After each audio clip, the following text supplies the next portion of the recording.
भाव एक तरफ बीजेपी में नितिन नवीन को नए अध्यक्ष के तौर पर ताजपोशी का कार्यक्रम चल रहा है। आज नामांकन भरा जा रहा है, कल नाम का ऐलान भी हो जाएगा।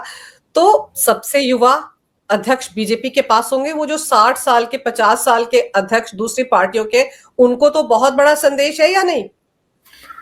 बिल्कुल है, क्योंकि नवीन नितिन नवीन जो है वो एक तरीके से बीजेपी का जुड़वा भाई है।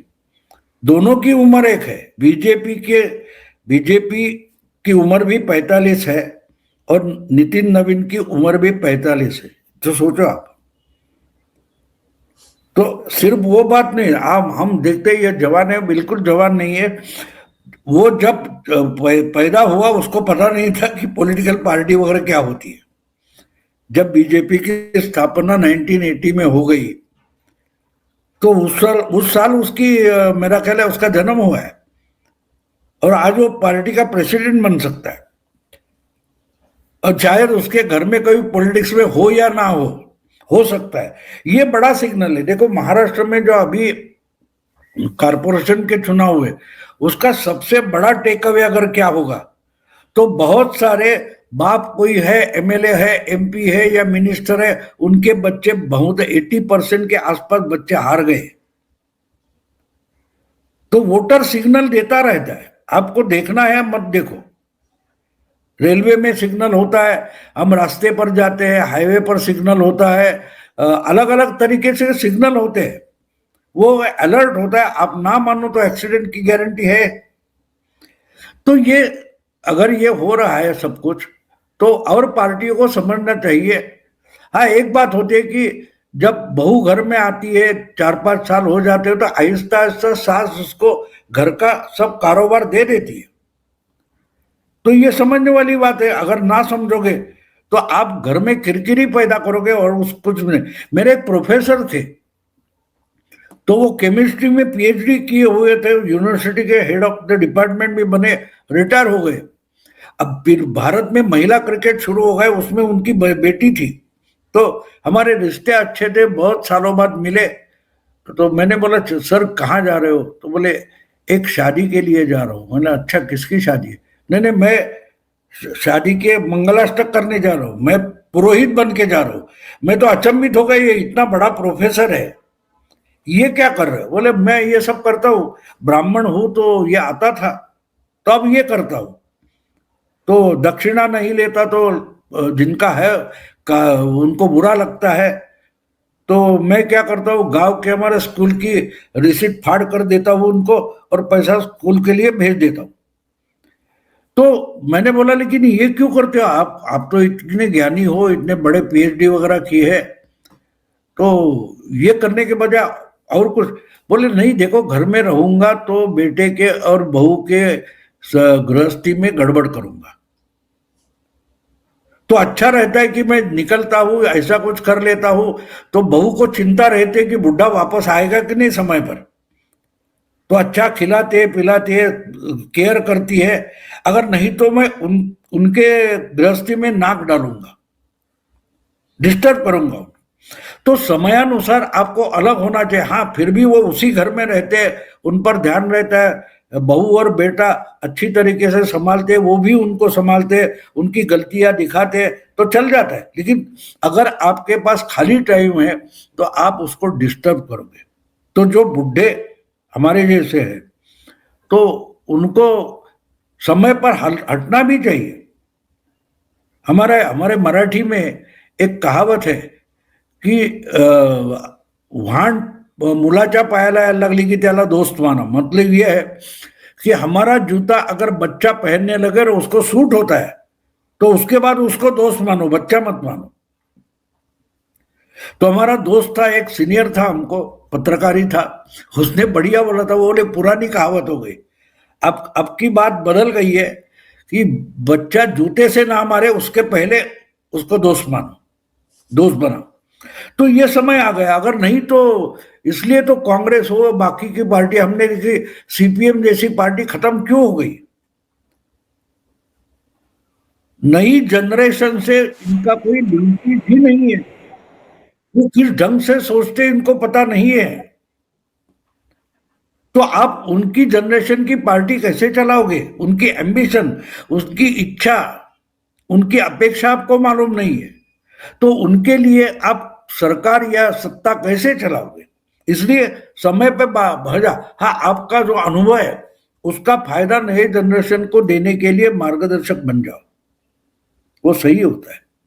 और अपने औकात की जो बात है, ऐसे काम करो पार्टी में। बहुत सारे देखो, हम देख रहे कि 100 साल आरएसएस के हो गए, तो कितनी जनरेशन निकल गई है, चौथी पांचवी जनरेशन काम कर रही है। और मैं जब बोलता हूँ तो देखता हूँ भी, एक किताब निकल रही है, उसके प्रीफेस मैंने लिखा है आरएसएस का जो है उस पर, कि क्या है आरएसएस, ऐसा मराठी में उसका कल ही मैंने लिख के खत्म किया। तो कहने की बात यह कि एक दिन मैं पुणे के घर में था और बेल बजी, तो मैंने दरवाजा खोला, 3 बुड्ढे सामने खड़े थे। मैंने बोला क्या है? उन्होंने मुझे पहचाना, आप बहुत और सेकंड। मैंने हाँ। तो कुछ नहीं, हम आरएसएस का एक आयाम है वनवासी कल्याण आश्रम, वो हर साल कैलेंडर निकालते हैं, तो वो कैलेंडर हम घर घर जाकर बेचते हैं, इसका पैसा वनवासी आश्रम में जाएगा। तो मैंने बोला कि आप इस उम्र में ये कब क्यों कर रहे हो?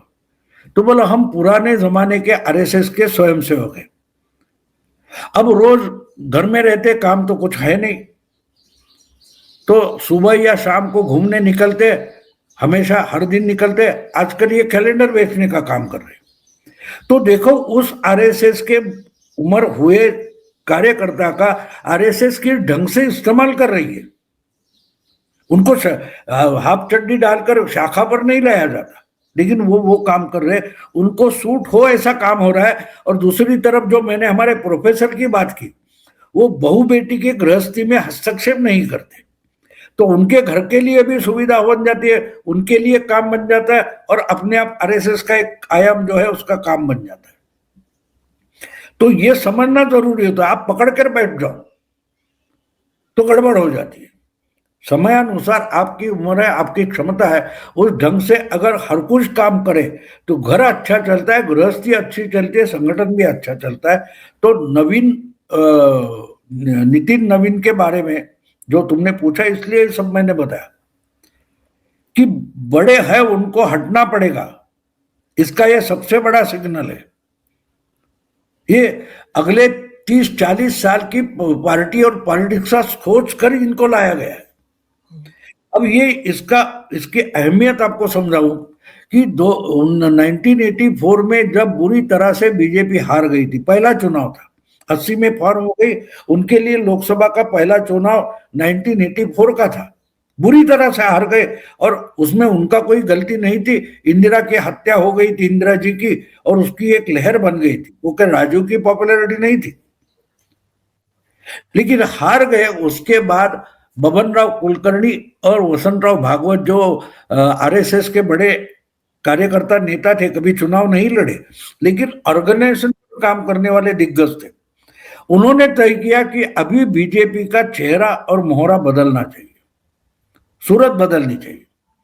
तो उन्होंने कुछ मैंने जो सुना था कि 70-80 युवा नेता इकट्ठा किए, जिसमें प्रमोद महाजन थे, जिसमें गोपीनाथ मुंडे थे, जिसमें राजनाथ सिंह थे, जिसमें नरेंद्र मोदी थे, जिसमें नितिन गडकरी थे। आज जो हम बीजेपी के दिग्गज नेता देख रहे हैं ना, वो 45 साल पहले 40 साल पहले युवा थे, उनको इकट्ठा करके जो शिविर किया, उनसे बातें की, उनको समझाया, इस ढंग से नई लीडरशिप डेवलप करने के लिए 40 साल पहले जो प्रयास शुरू किया, उसके परिणाम आज देख रहे हो। वो 70 के आगे चले गए, और इन्होंने अभी 40 साल का, 45 साल का जो नया जनरेशन का मैच्योर लीडर है, उसको पार्टी की कमान सौंपने की तैयारी शुरू कर दी। तो वो पीछे बैठकर इसको गाइड करेंगे। ऐसा नहीं कि अमित शाह बोलेंगे चलो अभी तुम्हारी जिम्मेदारी है, मैं तो निकल जाऊंगा। नहीं, नड्डा हो, गडकरी हो, मोदी हो, उसको गाइड करेंगे, लेकिन उसको डिसीजन कैसे सिचुएशन में कैसा डिसीजन लेना है उसके लिए प्रिपेयर करेंगे। 20 साल के बाद वो बुजुर्ग हो जाएगा, वो 65 साल का हो जाएगा।